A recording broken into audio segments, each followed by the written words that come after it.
arrests ICE has made so far since President Trump came back into office. Can you just tell us the numbers? How many have a criminal record versus those who are just in the country illegally? All of them, because they illegally broke our nation's laws and therefore they are criminals as far as this administration goes. I know the last administration didn't see it that way, so it's a big culture shift in our nation to view someone who breaks our immigration laws as a criminal, but that's exactly... You know, listen, if you don't have anything to say, you blab. You just go on and on and on and on and on and on and on and on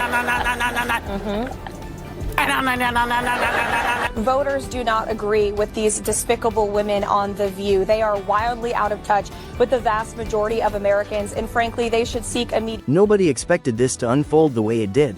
Karoline Leavitt went directly at Whoopi Goldberg, and this wasn't some light disagreement or playful exchange.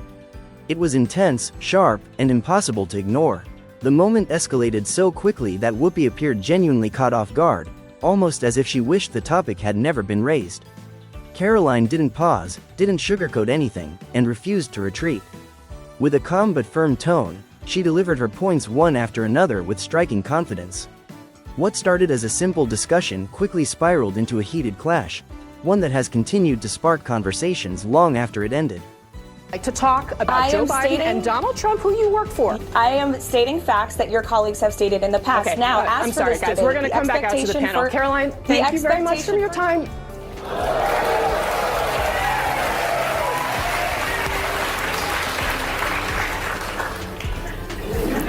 For years, Whoopi Goldberg has commanded the stage on The View like the unquestioned authority in the room. Rarely does anything seem to rattle her presence. She's known for being bold, direct, and unafraid to speak her mind, especially when discussing Donald Trump. Alongside Sunny Hostin, she consistently brings strong opinions and high energy to the table. But recently, one name has clearly unsettled the dynamic: Karoline Leavitt. At just 27, the White House press secretary has become a challenging figure for the panel to deal with. Her sharp reasoning and unwavering delivery push back against narratives the show often leans into. Tensions rose even further when longtime co-host Joy Behar dismissed Karoline's success, hinting it had more to do with her appearance than her ability. She's probably been put in there because, according to Donald Trump, she's a 10. You know that's what it is. I want to be clear, though. It's not her first job. It was her first press briefing. She worked in the previous Trump administration. What I'm saying, this is the first time that she's been she may be. But my point is that job would not maybe have been open to her. Before diving deeper into this heated exchange, take a quick second to like the video and subscribe. It genuinely helps support the channel. Now, back to the story. When a young conservative woman begins gaining traction in politics, the focus often shifts away from her achievements. Instead of discussing her qualifications, critics start zeroing in on her appearance. Just when the situation already felt uncomfortable, Whoopi stepped in with a striking claim. She suggested that Karoline Leavitt might not have reached her current position without the influence of voices like those on The View. In other words, she implied that Karoline owed part of her success to them.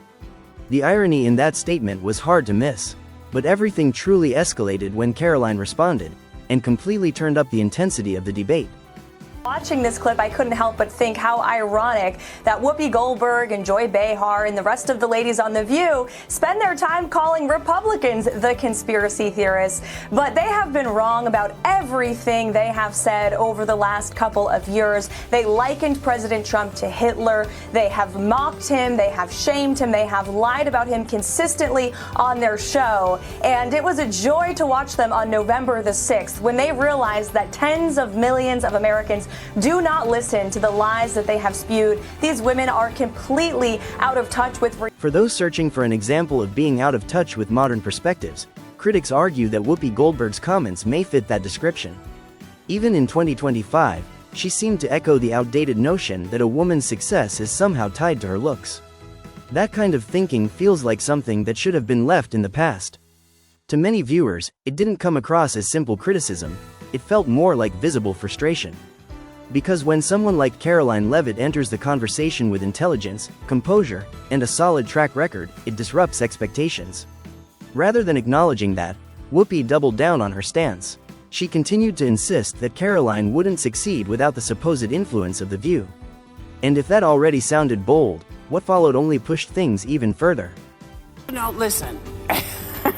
if you don't have anything to say, you blab. You just go on and on and on and on and on and on and on and on and on and on and on. Debates are meant to revolve around ideas and perspectives.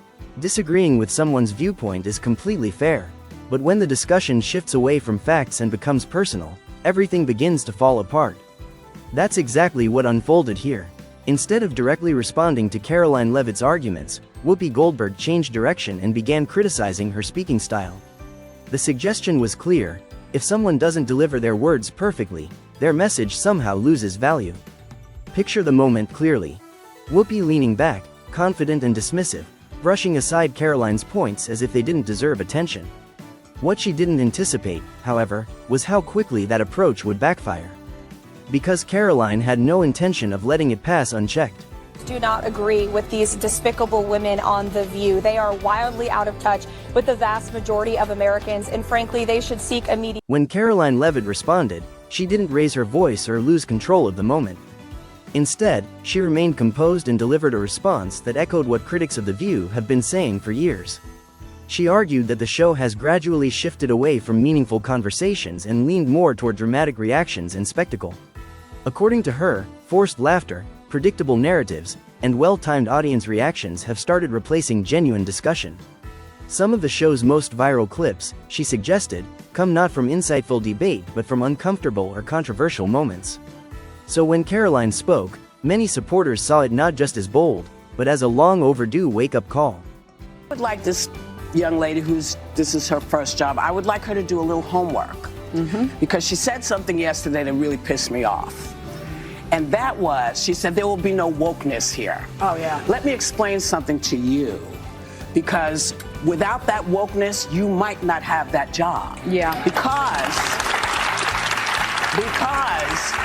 women were not invited to that table. Women were not invited to many tables in this nation. The reason we fought and busted our behinds to make sure that you didn't have to worry about this. And now to hear you talk about it and to hear anybody talk about the wokeness was put in place for a reason. Realizing that the earlier remarks hadn't landed as expected, Whoopi Goldberg quickly redirected the conversation. But by then, Karoline Leavitt had already made her position clear. She emphasized that political discussions and press briefings should move beyond buzzwords and emotional performances. In her view, decisions should be grounded in logic, facts, and real-world outcomes, not driven by public approval online. Her statement appeared to unsettle the panel. Still, Whoopi chose to double down once again, arguing that so-called wokeness wasn't an issue at all. In fact, she suggested it played a role in Karoline's success. The contradiction in that claim did not go unnoticed. I'm going to stop this interview if you continue to attack my colleagues. I would like to talk about Joe Biden and Donald Trump, who you worked for. I am stating facts that your colleagues have stated in the past. Okay, now, I'm sorry, guys. We're going to come back out to the panel. Karoline, thank you very much for your time.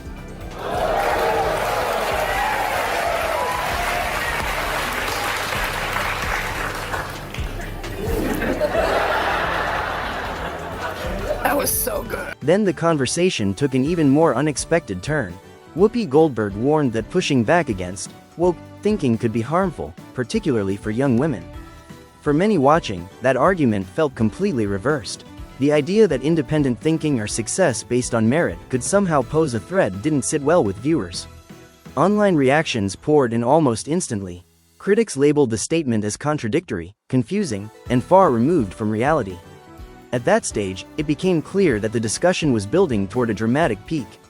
This young lady claimed her, quote, on-air snub proves that you-know-who will not be treated fairly in the upcoming debate. Now, do you think this is going to make people doubt whether CNN can stay objective, or is this more of the same of, everybody's against me, it's all rigged, I tell you. Is everything rigged? No, it's their MO. That's what they do. Rachel Maddow said last week, she's like, if the election is lost, it was rigged. If there's a debate, then the moderators are probably biased and they're prejudiced against. Before we reach that turning point, take a quick moment to subscribe if you haven't already. Back in the studio, the energy had noticeably shifted. The atmosphere grew tense as Whoopi attempted to steer the conversation back under control. Then she made a familiar move, bringing Donald Trump into the discussion. She argued that Karoline's viewpoints weren't entirely her own, suggesting they were simply reflections of Trump's ideas. The implication was that Karoline lacked independent thought, but what happened next caught everyone off guard. And disgusting speech that any president, certainly in my lifetime, has ever given. He essentially waged war on half of the country by saying that we are all a threat to democracy because we believe in putting America first. It's not radical to want to put your country and your own people first. It's not radical to want to have a strong border, a strong military, and to unleash the might of your own economy, not economies around the world. Rather than reacting emotionally, Karoline Leavitt stayed steady and composed. She gave a confident smile, not out of discomfort, but as if she had anticipated this direction all along. When she spoke again, her tone remained calm and focused. She chose to center the discussion on policy rather than personalities. Her argument highlighted government spending, pointing out what she described as excessive funding in areas that don't directly impact everyday Americans. Her message was straightforward and easy to follow. Priorities matter, and decisions should reflect that. We have seen cultural Marxism trickling its way through every institution in this country. The public school system, the higher education university system, Hollywood, big tech, the corrupt mainstream media that I fought against in President Trump's White House are indoctrinating my generation of Americans into hating our country, hating one another based on race and gender and all of this other BS, quite. That response seemed to completely shift the mood in the room. Whoopi Goldberg, typically the dominant voice in these discussions, suddenly appeared less certain. The usual interruptions and sharp remarks faded away. For the first time, she seemed to struggle to find a strong counter. Meanwhile, Karoline Leavitt remained calm, collected, and confident in her stance. The contrast between the two was impossible to ignore, one side composed and steady, the other visibly unsettled.